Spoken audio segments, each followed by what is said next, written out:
이 시간에는 트럼프 2.0 시대를 맞아서 한국 경제 난관의 돌파구를 열 수 있을지 자세한 이야기, 전략들 나누는 시간 갖도록 하겠습니다.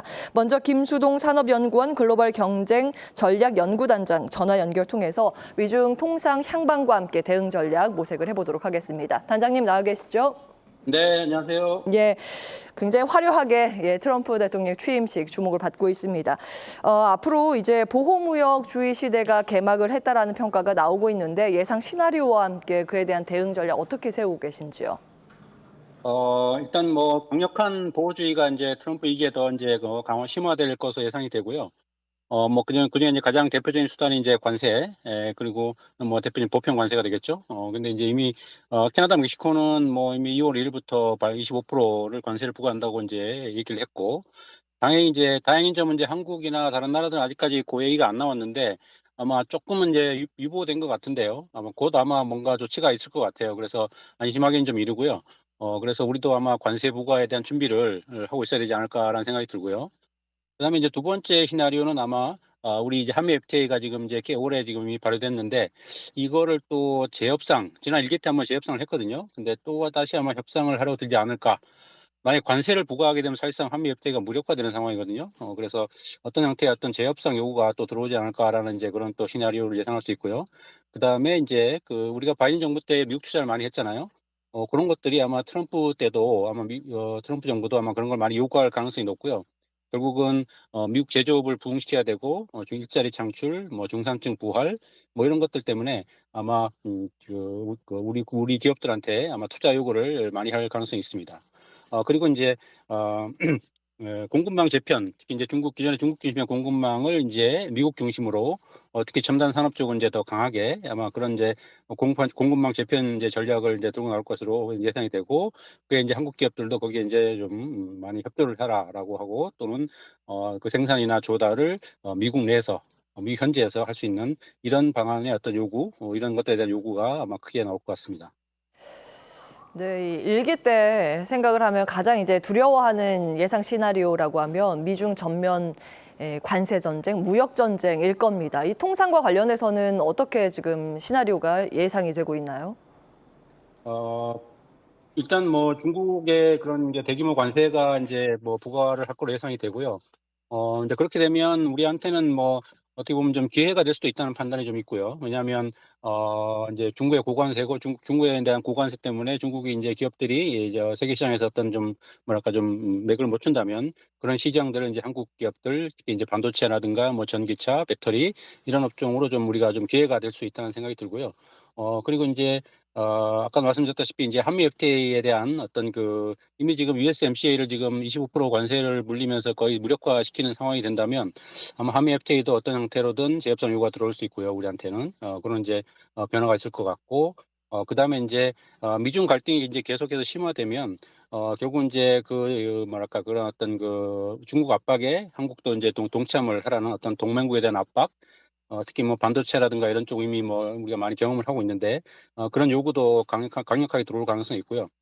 그리고 이제 미국 내 이제 현지 투자, 사실 우리가 지금 바이든 정부 때 많이 투자를 했게 돼서 사실 여력이 좀 줄긴 했는데, 그럼에도 불구하고 아마 트럼프는 여전히 아마 우리한테 미국 투자를 많이 요구할 가능성이 높다라고 생각이 됩니다. 예.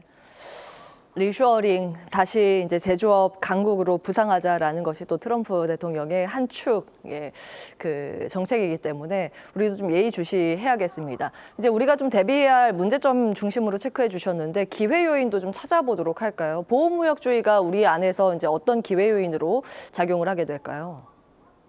아마도 뭐 사실 뭐 중국을 미국이 이제 강하게 압박을 하면 할수록 사실 우리가 중국한테 이제 많이 지금 따라잡혔잖아요. 여러 업종들에서 특히 반도체라든가 뭐 전기차, 뭐 배터리, 그리고 이제 여러 제조 업종에서 많이 따라잡혔는데, 그런 부분들을 이게 중국에서 이제 뭐 관세 같은 걸로 미국이 이제 압박을 해서 중국이 위축되면 될수록 뭐 이게 뭐 좋은 편 말인지 모르겠습니다만 우리한테는 기회가 오는, 왜냐하면 그런 어떤 상황이 지금 전개되는 것 같습니다. 왜냐하면 일단 뭐 과거를 좀 살펴보면 일본이 그 제조업으로 한참 앞서갈 때 우리가 추격을 했잖아요. 그러니 반대로 지금 우리가 이제 그 추격을 해서 이제 앞서갈 때 지금 중국이 우리를 따라왔습니다. 그러면 만약에 이제 여기서 중국을 만약에 지금 이제 주저앉힌다면 우리한테는 조금 더 좀 시간이 좀 더 확보가 되고, 그리고 여전히 우리 경쟁력을 유지할 수 있는, 또는 경쟁력을 더 끌어올릴 수 있는 어떤 기회, 이런 것들이 좀 이제 확보가 되는 차원에서 보면 미국이 중국을 압박하는 게 우리한테는 기회가 오히려 더 위기보다는 크다라고 저는 이제 판단을 할 수 있습니다. 첨단 산업이니까 반도체나 뭐 AI 쪽을 말씀하시는 거겠네요. 네. 대중 압박으로 인해서 우리나라가 일단 기술 개발, 대응할 시간을 벌었다는 측면에서 기회 요인으로 반도체, 5G, AI 등 첨단 산업 성장 전망을 해주셨습니다. 김수동 산업연구원 글로벌 경쟁 전략 연구단장과 함께했습니다. 오늘 말씀 고맙습니다. 네, 고맙습니다.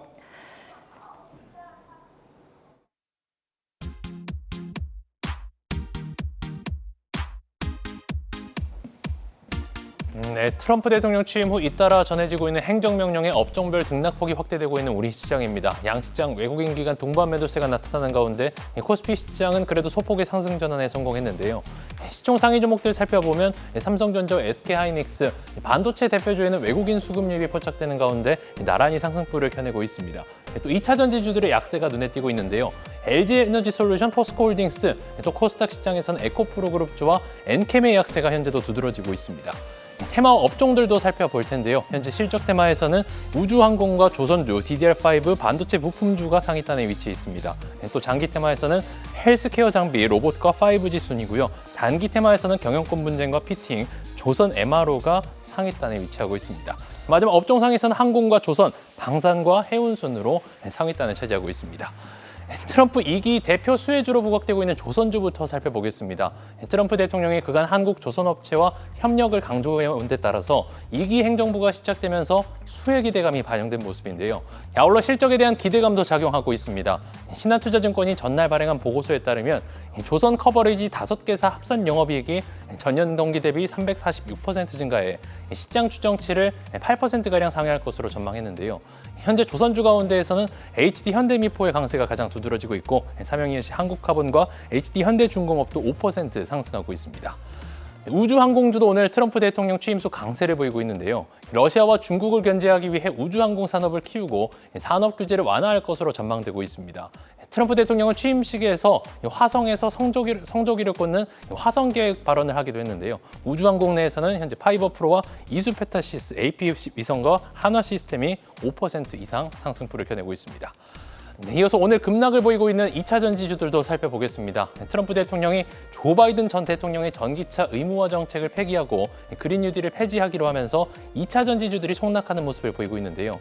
취임 선서 이후 계속해서 바이든 정부의 정책을 지우는 다양한 행정명령에 서명하는 가운데 현재 2차 전지주에 가장 큰 영향이 있는 것 같습니다. 에코앤드림이 8%대, 엔캠과 에코프로비엠도 7%대 약세입니다. 이외에 오늘 우크라이나 재건주, 남북경협주도 상승하고 있고 미국의 파리 기후협약 탈퇴 소식 속에 온실가스, CCUS 관련주들의 약세도 나타나면서 시장 전반이 트럼프 대통령 취임에 들썩이는 모습을 보이고 있습니다. 오후 1시 구간 시장 상황 살펴봤습니다.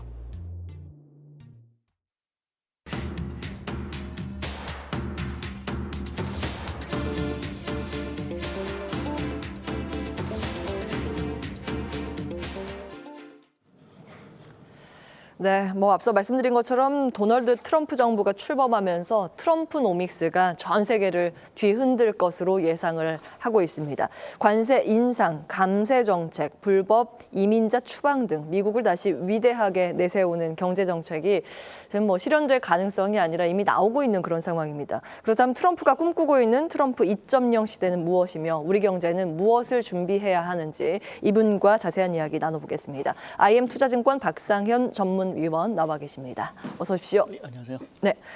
자, 위원님, 일단은 시장에 아주 직결되는 이슈가 금리 방향이기 때문에 짚고 넘어가겠습니다. 지금 뭐 트럼프 취임식에 다 집중을 하고 있지만 이번 주에 넘어야 할 고비가 있지 않습니까? 일본의 BOJ 통화 정책 결정.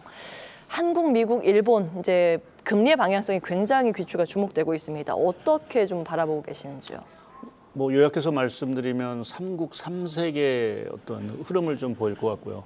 뭐 아시겠지만 지금 미국 미 연준 같은 경우에는 이제 12월 금리 인하를 한 이후에 예. 사실 물가 리스크라든지 또 트럼프 정책의 불확실성 때문에 금리 동결 가능성, 그러니까 속도 조절 가능성이 상당히 이제 유력해지고 있는 상황들이고 그래서 1월달에 이미 뭐 금리 동결이 거의 기정사실화됐고 이제 과연 언제 금리를 인하하느냐라는 부분들이 조금 이제 관건이 될 것 같습니다. 예. 근데 오늘 뭐 사실 트럼프 대통령이 오늘 벌써 말을 뭐 이렇게 바꾸고 하는 것들이 관세와 관련돼서도 예. 벌써 이렇게 조금 뭐 아침에는 조금 다행스럽다가 오후에 들어와서는 또 멕시코 이런 캐나다 관세 뭐 이런 예. 매개한 데서 상당히 이제 좀 여전히 불확실성이 남아 있긴 하지만 네. 그래도 조금은 예상과는 달리 그 관세 정책 자체가 공격적으로 추진되지 않을 가능성이 점진적으로 이행될 가능성이 있다라고 하면 연준 입장에서는 사실은 금리 인하를 재개할 가능성들이 상당히 커진다. 그래서 5월 정도에는 최소한 금리를 다시 인하할 수 있지 않을까 좀 보고 있고요. 일본 같은 경우는 당초 뭐 이게 좀 동결의 이제 분위기가 있었다가 최근에 들어와서는 다시 이제 인상 쪽으로 인상 가능성이 요즘 높아지더라고요. 예, 그래서 인상 가능성이 이제 점쳐지고 있는 상황들인데 이제 저희가 우려하는 건 이제 일본이 금리를 인상을 하면서 이제 뭐 엔크리 트레이드 청산, 뭐 지난 8월에 경험했던 예. 그런 쇼크가 나올 거냐라는 부분이 아무래도 엔화 환율 자체가 또 지금도 뭐 150엔대까지 떨어졌는데 아주 급격히 떨어질 거냐라는 예. 부분에서 저희가 BOJ 그 결과를 주시하고 있는데 금리를 인상하더라도 향후에 추가적인 금리 인상은 상당히 더디게 인상이 될 것 같습니다. 그러한 측면에서 예. 보게 되면 뭐 엔화 부분에 미치는 영향은 상당 부분 제한적일 수 있다라는 쪽에서 생각을 해서 뭐 금리 인상을 하더라도 뭐 이렇게 시장에 주는 충격은 적을 거로 보고 있고요. 예. 마지막으로 이제 한국 같은 경우에는 사실은 이제 금리 인하가 빨리 필요한 부분들이 있죠. 이미 지난주 금통위에서 2월 금리 인하를 사실 기정사실화했고 예. 추가적인 금리 인하 가능성이 2분기에도 여전히 열려 있는 것 같습니다. 어제 한국은행에서 이제 좀 아직 공식적인 게 나온 건 아니지만 올해 성장률 자체를 최소한 0.2%포인트 정도, 그러니까 1.9에서 한 1.6 내지 1.7 정도로 하향 조정할 가능성을 이미 내비쳤기 때문에 그렇게 보면 우리나라 통화 정책 기조 자체는 상당히 금리 인하가 다른 나라에 비해서 조금 빠른 속도로 이루어질 가능성이 있다고 봐야 될 것 같습니다. 결국에는 미국이랑 우리나라는 금리 인하의 가능성이 다시 실릴 것이다. 그 이제 트럼프 대통령의 관세 정책이 생각보다 온건하게 그러니까 아예 시행이 안 되는 건 아니고 점진적인 관세 부과로 간다면 미국 금리 인하에 대한 그 재개 가능성 그리고 우리나라 같이 따라갈 가능성 그리고 문제는 이제 일본인데 일본이 금리 인상을 했을 때 작년에 엔캐리 트레이드 청산으로 전 세계에 뿌려졌던 엔화 자금이 다 일본 쪽으로 들어가면서 시장이 다 급락을 했는데 이건 생각도 하고 싶지는 않습니다. 근데 그런 상황이 재현될 가능성은 좀 적다고 보셨습니다. 충격이 좀 제한적일 것이다. 그러면 앞으로의 이제 달러의 방향성은 어떻게 봐야 되는 거예요? 예, 달러 부분 여전히 뭐 강세 기조를 유지할 것 같습니다. 뭐 강세. 가장 중요한 부분은 미국 경제가 다른 여타 국가에 비해서 가장 이제 강한 흐름을 보이고 있고요.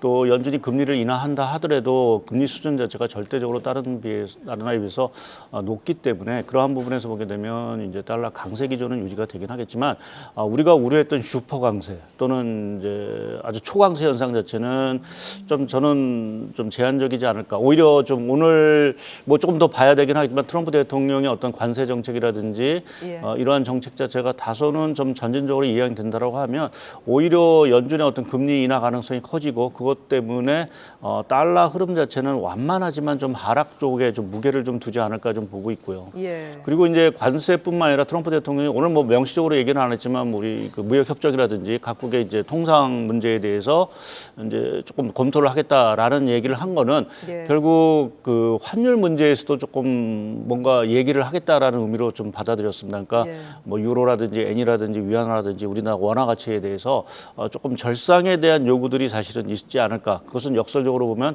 달러 흐름 자체가 조금은 약세 쪽으로 좀 기울 수 있는 가능성을 좀 내비친 부분들이 아닌가 보고 있습니다. 사실은 우리나라 이제 경제적으로도 그렇고 기업들 대응할 때도 달러가 갑자기 위로 움직이거나 아래로 움직이거나 크게 움직이는 변동성을 보이는 게 좋지는 않습니다. 이제 완만하게 어떤 한 방향성이 나타나더라도 점진적으로 움직이는 게 대응하기에 가장 좀 편한데 베스트 시나리오로 보시는 것 같아요. 그러면 국내 기업들은 어떤 영향을 받게 될까요?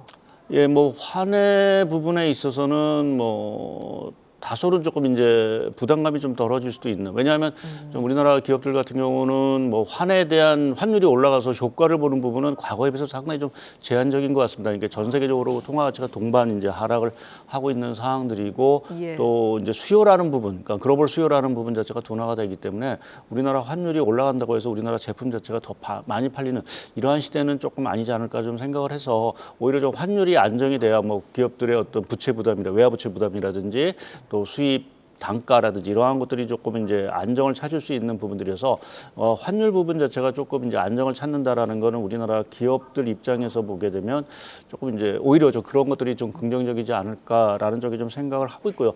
문제는 지금 오늘 발표된 뭐 1월달 20일까지 수출 증가율을 보더라도 조업일수가 하루 적어서 그렇긴 하지만 마이너스 5% 가까운 어떤 지금 감소세를 보였습니다. 결국 이 트럼프 대통령 정책이 이제 본격화되고 또 어떤 미중 갈등 문제 속에서 과연 우리나라 수출 물량 자체가 과연 계속 버틸 수 있느냐라는 부분이 앞으로 우리나라 이제 수출 기업 또 전체 우리나라 뭐 성장률이라든지 이러한 부분에 상당히 큰 영향을 미칠 거로 좀 보고 있습니다.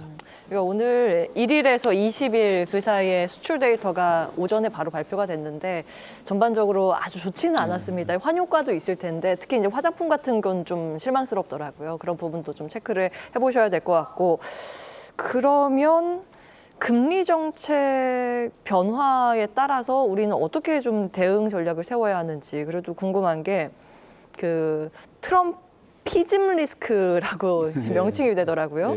이제 우려감으로 전체적으로 바라봐야 하는 것인지 아니면은 트럼프 허니문으로 바라봐야 하는 것인지 전체 큰 그림을 좀 시장 전략으로 풀어주신다면요.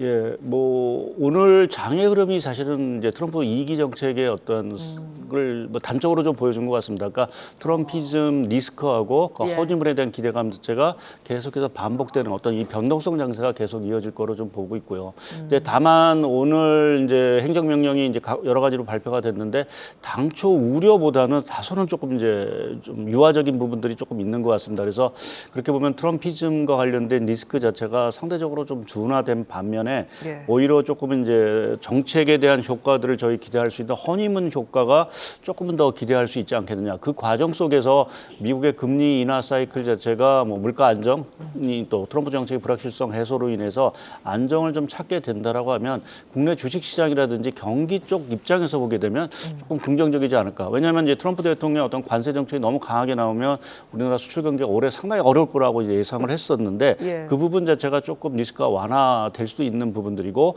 또 금리 자체를 계속 인하를 하게 되면 뭐 아무래도 유동성 측면에서 보게 되면 국내 금융시장이라든지 뭐 기업 입장에서도 상당히 좀 우호적인 어떤 영향을 좀 받을 수 있는 부분들인 것 같습니다. 그래서 말씀드린 대로 전체적으로 뭐 트럼피즘과 그 허니문 사이에서 왔다 갔다 하긴 하지만 당초 그 우려보다는 조금은 좀 경감이 좀 되는 그런 분위기가 아닌가라는 쪽에서 허니문에 대한 기대감도 조금 가질 수 있다라고 말씀드리겠습니다. 허니문 쪽에 무게 중심을 두신다면 그럼 우리는 어떻게 이제 투자 전략을 세워야 하는 걸까요? 이 한국 기업이 노릴 수 있는 기회 요인 그리고 어떤 기업이 그 기회를 얻어갈 수 있는지 풀이해 주신다면요. 뭐 이미 많이 트럼프 대통령이 당선이 되고 나서 뭐 트럼프 트레이드라든지 이런 수혜 업종들은 이미 다 뭐 이미 선반영이 된 부분도 있고 선 반영됐다고 보세요. 예, 또 근데 앞으로 이제 추가적으로 또 이제 또 영향을 좀 받을 수 있는 부분들이 있죠. 대표적으로 오늘 같은 경우도 이제 석유 시추 개발이라든지 천연가스 개발에 대해서 규제를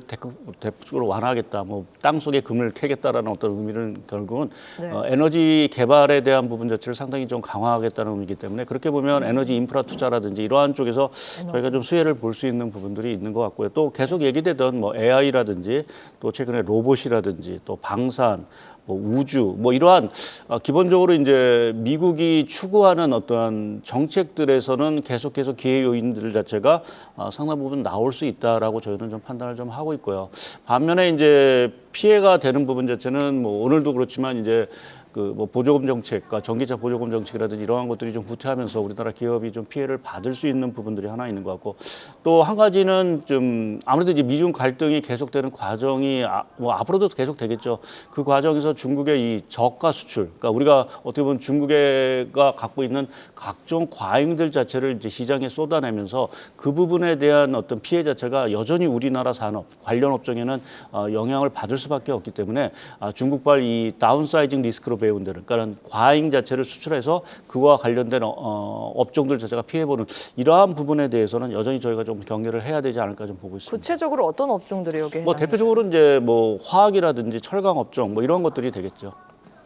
그렇군요. 일각에서는 일단은 중국은 내수 부양을 할 수밖에 없다라는 관점에서 오히려 화학, 철강 섹터에 대해서 긍정 평가가 나오기도 하는데 여기는 여전히 좀 주의가 필요하다라는 말씀이시죠. 예, 여전히 뭐 과잉 자체를 내수 부양을 해서 지금 중국의 예. 그 막대한 과잉 자체를 저희가 해소할 수는 없는 거고요. 특히 최근에 같은 경우 전기차 같은 경우 우리나라도 이제 조입에서 네. 시장 TV 광고도 하는 상황들인데 예. 이거 뭐 이미 생산 능력 자체를 워낙 많이 키워놓은 상황들이고 그것이 중국의 내수만으로 사실은 소화하기가 사실은 어려운 부분들입니다. 그래서 예. 그러한 것들이 계속해서 뭐 다른 지역과 미국이 아니더라도 다른 지역으로 계속해서 수출이 된다라고 하면 그것 역시 우리 입장에서는 상당히 좀 불리한 부분들이에요. 특히 이제 이머징 시장을 중국이 계속해서 이렇게 점유율을 높여가고 있다라는 부분 자체는 예. 우리도 사실은 그 부분에서 상당히 좀 피해를 받을 수밖에 없다고 봐야 될 것 같습니다. 예, 여기까지. 기회 요인은 에너지 인프라 구축 관련 밸류체인, AI, 로봇, 방산 등 꼽아주셨습니다.